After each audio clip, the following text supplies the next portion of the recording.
什么老板娘啊，让我做生意，你们两肋插刀的那种，一生养个一辈子养个。好好好，我们都知道你跟唐处是什么友谊了，不用反复强调了。什么老板娘啊，他是我大哥。这么着急避嫌干嘛？我还怕别人误会呢。被子没毛病啊。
手里的劲走的差不多了，就想说能不能跟两人合作，学习一下大概的模式和思路。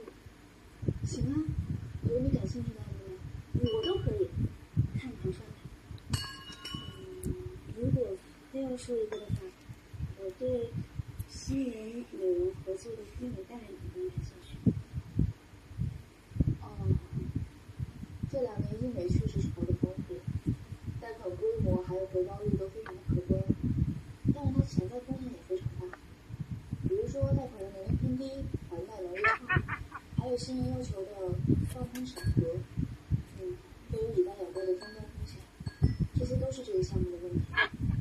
反正简单来说，就这个项目看上去特别的新颖诱人，但是它会有问题真的很大。目前市场拓展肯定是主打女性用户，我是觉得医美代理有市场潜力，瞄准的也是一个高增长人群。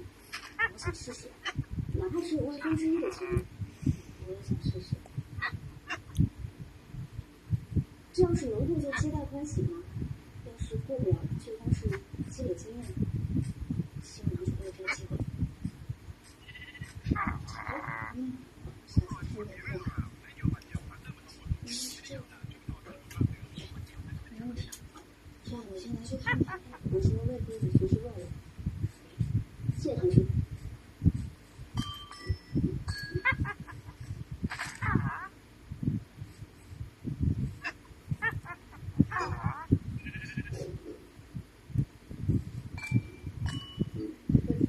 医美贷可不是小数目啊，唐父就这么拱手让给琳琅单独出钱。琳琅他想锻炼，我肯定要松手。也对，这个案子对琳琅来说是个肥差，但是对于唐